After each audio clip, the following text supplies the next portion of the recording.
তার প্রতিষ্ঠা লগ্ন থেকে এ যাবৎকালে সর্বমোট 3,98,543 পিস ইয়াবা উদ্ধারে সক্ষম হয়েছে। র্যাবের ক্রমাগত এই মাদক বিরোধী অভিযানের কারণে মাদকের সিন্ডিকেটের যে বড় বড় ব্যবসায়ীরা তারা গ্রেফতার হওয়ার ফলে তাদের কাছ থেকে বিপুল পরিমাণ ইয়াবা উদ্ধার করা হয়েছে, যার ফলশ্রুতিতে বিগত বেশ কিছু মাস যাবৎ ইয়াবার চালান এবং ইয়াবার সরবরাহ ব্যাপক হারে হ্রাস পেয়েছে। তাছাড়াও আপনারা সকলেই জানেন, সীমান্তবর্তী দেশের চলমান গৃহযুদ্ধের ফলে লাস্ট বেশ কিছুদিন যাবৎ আমাদের দেশে ইয়াবার যে বড় বড় চালান যেগুলো অনুপ্রবেশ করত তা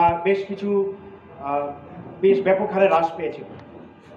ইতিমধ্যে যুদ্ধ অবস্থা কিছুটা সীমিত হওয়ার কারণে পুনরায় যে বড় বড় মাদকের যে গডফাদাররা রয়েছে তারা আবারও মাথাচাড়া দিয়ে উঠেছে এবং তারা পুনরায় বড় বড় মাদকের চালান, বিশেষ করে ইয়াবা এবং আইস আমাদের বাংলাদেশের অভ্যন্তরে অনুপ্রবেশের জন্য চেষ্টা চালিয়ে যাচ্ছে, যার ফলশ্রুতিতে আমাদের র্যাবের গোয়েন্দা কার্যক্রম পুনরায় ব্যাপক হারে আমরা বৃদ্ধি করেছি।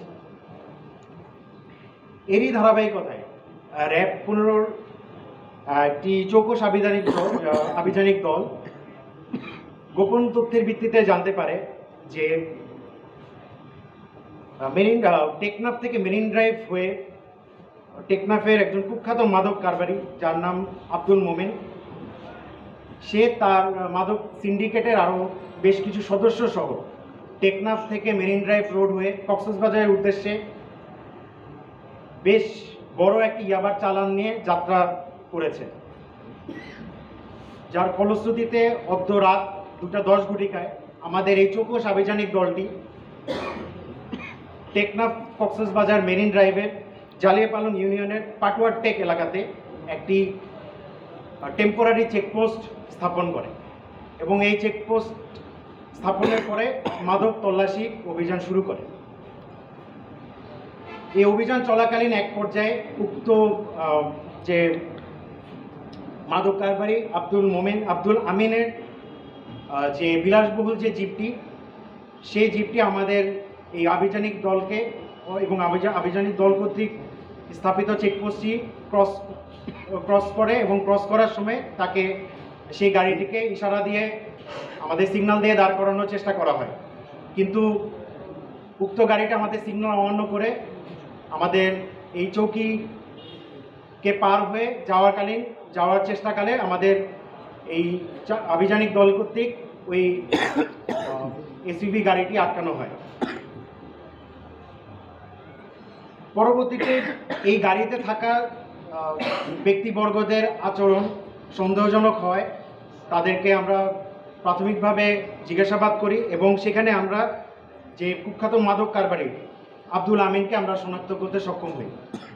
পরবর্তীতে তারা আমাদের কাছে প্রাথমিকভাবে স্বীকার করে যে তাদের গাড়িতে একটি বড় মাদকের চালান অর্থাৎ ইয়াবার একটি চালান তারা নিয়ে যাচ্ছে এবং এটি তারা গাড়ির পিছনে রেখেছে বলে তারা প্রাথমিকভাবে স্বীকার করে। পরবর্তীতে আমরা উপস্থিত সাক্ষীদের উপস্থিতিতে আমরা তাদের সম্মুখে গাড়ির পিছনে রাখা অর্থাৎ গাড়ির যে ব্যাগডালা যে হ্যাচটা খোলার পরে পরবর্তীতে আমরা ওখানে সর্বমোট 70 কার্ড অর্থাৎ 7 লক্ষ ইয়াবা আমরা সেখান থেকে জব্দ করি। এই অভিযানে এই ইয়াবা সম্রাট আব্দুল আমিন সহ তার সিন্ডিকেটে আরও 3 জন অর্থাৎ সর্বমোট 4 জনকে আমরা সফলভাবে গ্রেপ্তার করতে সক্ষম হই। গ্রেপ্তারকৃতদের পরিচয় হচ্ছে আব্দুল আমিন, যার পিতা হাজি মোহাম্মদ আলী, মোহাম্মদ আবদুল্লাহ পিতা আবু সৈয়দ, নুরুল আফসার পিতা মৃত মোহাম্মদ কাসেম এবং জাফর আলম পিতা মৃত দিল মোহাম্মদ। উল্লেখ্য যে এরা প্রত্যেকেই টেকনাফের পৌরসভারই সদস্য এবং তাদের প্রত্যেকের ঠিকানা ওখানে এবং তাদের সবাই ডেইলপাড়া এবং গোদারবিল এলাকার বাসিন্দা এবং প্রত্যেকে 6 নম্বর ওয়ার্ডের বাসিন্দা।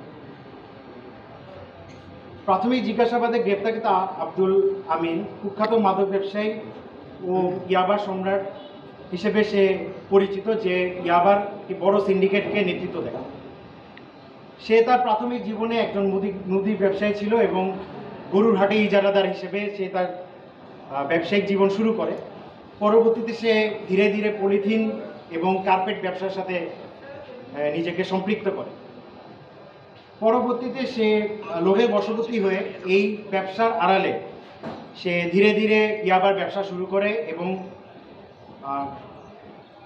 মিয়ানমারে একজন কুখ্যাত একজন মাদক কারবারি আছে, যার হাত ধরে আমাদের দেশে প্রায়শই ইয়াবার চালান প্রবেশের চেষ্টা হয়, তো বারমাইয়া সিরাজ। এই বারমাইয়া সিরাজের সাথে সম্পৃক্ত হয়ে সে আমাদের দেশে ইয়াবার বড় বড় চালান অনুপ্রবেশের জন্য সর্বদাই সক্রিয় থাকে। উক্ত যে চালানটি আমরা তাদেরকে গ্রেফতার করেছি এবং জব্দ করেছি, এই চালানটি সে প্রাথমিক জিজ্ঞাসাবাদে জানায় যে কক্সবাজারের টেকনাফ থেকে কক্সবাজার এনে কক্সবাজার কেন্দ্রিক বেশ কিছু সিন্ডিকেটের মাধ্যমে চট্টগ্রাম, ঢাকা, গাজীপুর সহ দেশের বিভিন্ন অঞ্চলে সরবরাহের জন্য তারা এই চালানটি টেকনাফ থেকে কক্সবাজারে নিয়ে আসে। এই গডফাদার আব্দুল আমিনের বিরুদ্ধে অলরেডি 11টি মাদক দ্রব্য নিয়ন্ত্রণ আইনে রুজুকৃত মামলা চলমান আছে, যা টেকনাফে, কক্সবাজার সদরে এবং এছাড়াও চট্টগ্রামের কোতোয়ালি থানাতেও রয়েছে। গ্রেপ্তারকৃত অপর আসামি মোহাম্মদ আবদুল্লাহ, উনিও একজন ব্যবসায়ী, যে আব্দুল আমিনের ভাগ্নে।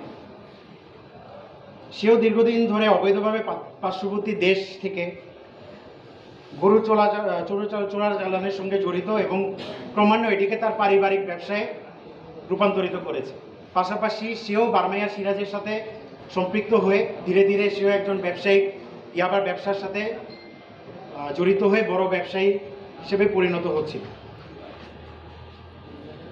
তার বিরুদ্ধে মাদকদ্রব্য নিয়ন্ত্রণ আইনে সর্বমোট 2টি মামলা এখন পর্যন্ত আমরা তথ্য পেয়েছি। গ্রেপ্তারকৃত আব্দুল আমিন সম্পর্কে আবদুল্লাহর মামা, সে প্রথমে মুদি ব্যবসা এবং বিভিন্ন গরুর হাটে ইজারাদারি করত এবং পরবর্তীতে পলিথিন এবং কার্পেট ব্যবসার সাথে জড়িত হয়, যা অলরেডি আপনাদেরকে আমি বলেছি। গ্রেপ্তারকৃত নুরুল আফসার সম্পর্কে যদি বলি, তিনি হচ্ছে আবদুল্লাহর ভগ্নিপতি, তিনিও একজন আসামি এবং তিনি মাদক বহনে তিনি ছিলেন অন্যতম সহযোগী। গ্রেপ্তারকৃত আব্দুল আমিন ও আবদুল্লাহর নির্দেশে তিনি বাংলাদেশের বিভিন্ন অঞ্চলে ইয়াবার সরবরাহেও সে গুরুত্বপূর্ণ ভূমিকা পালন করে আসে। তার বিরুদ্ধে মাদক দ্রব্য নিয়ন্ত্রণ আইনে একটি মামলা অলরেডি আমরা তথ্য পেয়েছি। আর গ্রেপ্তারকৃত সর্বশেষ যে আসামি জাফর আলম, তিনি মূলত আব্দুল আমিন এবং আবদুল্লাহর সিন্ডিকেটের তথ্য সরবরাহকারী হিসেবে কাজ করে। অর্থাৎ তার কাজ হলো, যখন এই বড় বড় চালানগুলো নিয়ে তারা নৌকা থেকে সড়ক পথে বা নৌপথে যখন তারা কক্সবাজার বা চট্টগ্রামের বিভিন্ন এলাকায় যখন তারা সরবরাহ করে, তখন সে প্রশাসনের বিভিন্ন গতিবিধি, অর্থাৎ আমাদের র্যাব, পুলিশ, বিজিবি এদের গতিবিধি লক্ষ্য করে এবং এই প্রশাসন সংক্রান্ত যে তথ্যগুলো সে সরবরাহ করে এবং তার সরবরাহকৃত তথ্যের ভিত্তিতে এই চালানগুলো আমাদের কক্সবাজার হয়ে দেশের বিভিন্ন জায়গায় সরবরাহ হয়। এই গ্রেপ্তারকৃত জাফর আলমের বিরুদ্ধে মাদক দ্রব্য নিয়ন্ত্রণ আইনে কোনো মামলা পাওয়া যায়নি, তবে তার নারী ও শিশু নির্যাতন দমন আইনে 2টি মামলা আমরা পেয়েছি। এখন পর্যন্ত আমরা আমাদের সিডিএমএ সার্চ করি। গ্রেপ্তারকৃত যে আসামি, তাদের বিরুদ্ধে মাদকদ্রব্য নিয়ন্ত্রণ আইনে আইনানুগ কার্যক্রম প্রক্রিয়াধীন রয়েছে। সকলকে ধন্যবাদ। আসসালামু আলাইকুম।